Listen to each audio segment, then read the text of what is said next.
Hi, I'm Carmen and welcome to this week's quick tip video. With the holiday season upon us and winter officially here, let's head inside to the Bear Healthy Community Kitchen as Claire whips up some homemade brownies. We also have a bonus recipe for you for some snickerdoodle cookies. Find them in the description of the video. Enjoy! So these homemade chocolatey brownies are decadent and fudgy, and you'll never go back to using a box mix. What I like about these brownies is that they really only require 1 or 2 bowls, and there's no specialty equipment needed. So to get started, you're gonna wanna preheat your oven to 350 degrees and prepare a 9 by 13 inch baking pan with some cooking spray or butter. So this is my pan, and I'm just gonna spray mine with cooking spray, but like I said, you can use butter as well. Just wanna make sure you get all the sides and in those corners of your pan. I'm using a stainless steel or aluminum pan, but you can use a glass baking dish too. Now to make it extra, to make sure it comes out of the pan, I'm gonna be using a little piece of parchment paper. And one special trick I have is that you can actually create little handles using your parchment paper. So I fit my parchment paper to my pan, so it just sits in my pan just like that. And now these kind of excess bits of parchment paper are gonna act as handles once our brownies have cooled. We're able to just lift it out and then you can cut it, and so you get really nice even squares of brownie. So we're gonna get started on our wet ingredients. So you're gonna need 1 big bowl. Make sure this is microwave safe if you're gonna be using your microwave. So we're gonna add in our butter to our bowl, and then we're just gonna add in our chocolate chips as well. And we're gonna melt our chocolate chips and our butter together in the microwave in 30-second increments, and I'm gonna be stirring after each increment just to make sure it's completely smooth. So I'm gonna go do that right now. Okay, so my chocolate and my butter is completely melted. It's very velvety and smooth. So I did this in the microwave, but you can definitely do this over your stovetop in a heavy bottom pot, or even over a double boiler if you use that as well. So into our melted chocolate and melted butter, we're going to whisk in our sugars. So I'm adding our white sugar and then our brown sugar as well. Get that out. And we're gonna use a whisk, and you can use a fork too. We wanna make sure that we're really whisking in our sugars well, and so that those sugars dissolve.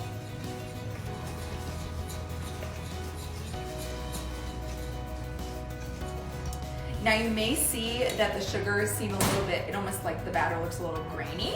That's okay. Just keep whisking it until the sugars are more dissolved into the butter and chocolate. And then once we add the eggs, you'll kind of see that the mixture starts to emulsify or come together. Okay, so my sugars are mixed into the melted butter and chocolate. Now we're gonna add our eggs. We're adding 4 eggs to this chocolate brownie batter. And the best way to add eggs to a batter like this is I actually like to crack them into a separate, like a mixing cup or a bowl. And you wanna crack them into your bowl. And when you do this, it kind of reduces that risk of getting shells into your actual batter, and then you have to start all over again. Because if you get shells in here, then you can just kind of pick them out.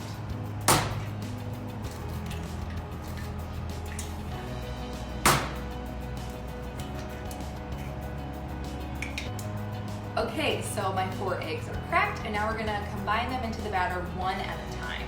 So add 1 egg, oh, there goes 2. That's okay. We just don't want to add them all at the same time because then they're less likely to combine evenly. And this goes for cake batters or even cookies as well. You want to add your eggs 1 at a time, and then they emulsify better into the batter. All right, so those 2 are in. Let's see if I can just get 1. Here we go, 1. This is a fun task for kids to do. Just make sure they don't lick the bowl. There's raw eggs. Okay, and then we're adding in our 4th egg. And just whisking that to combine completely. We want to make sure we're getting that bottom of the bowl really well, making sure it's completely combined. Okay, so that is our batter. It looks so good already. going to whisk in our salt and then 2 teaspoons of vanilla extract. So this is really vanilla-y. It's really nice flavor. If you wanted to make these really pepperminty, you could substitute about a half teaspoon of the vanilla with peppermint extract. Okay, stir that up.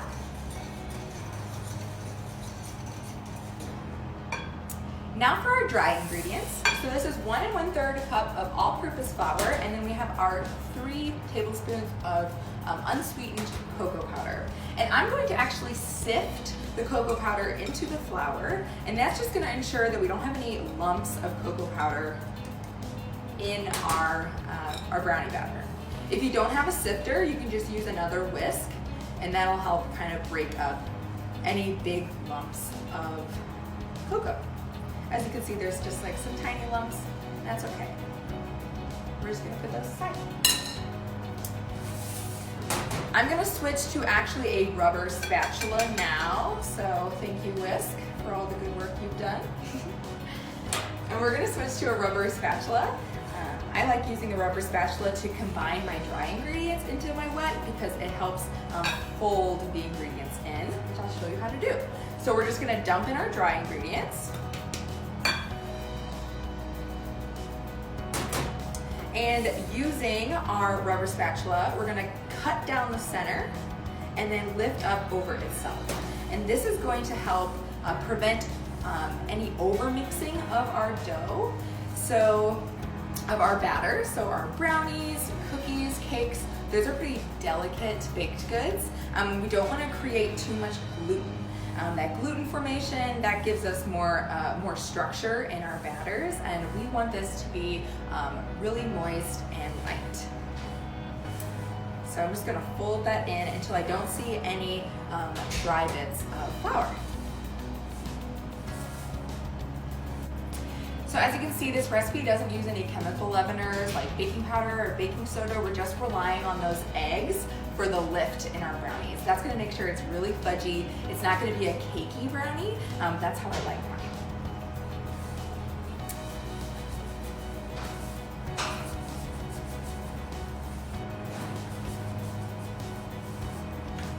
Okay, so we just wanna make sure that our batter is completely homogeneous and combined, and it should be really smooth and glossy. Looks so good. So we're just gonna pour this into our prepared pan. Scrape it all in there.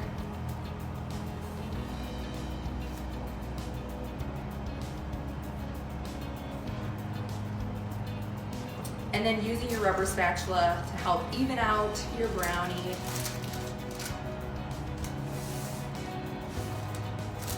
Oh, it looks so good. So you could stop here. You don't have to add any additional things on top. But I am going to add in some of my minty chocolate bits.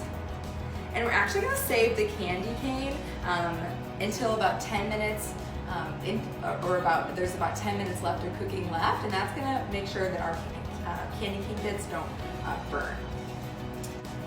Okay, so we're gonna bake our brownies at 350 degrees for 30 to 35 minutes, or until a toothpick or a knife comes out almost completely clean.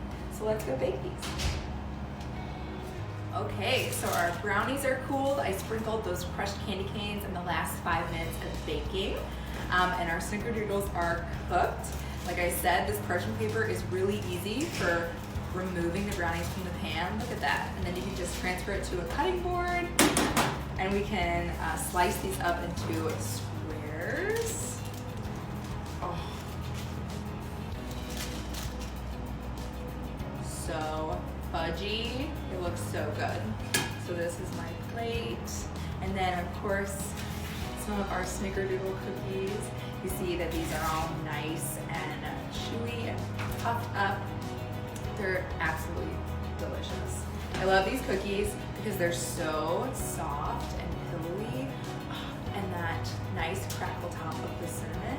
It's delicious. So hope you make these 2 recipes. Hope you enjoyed today's quick tip video.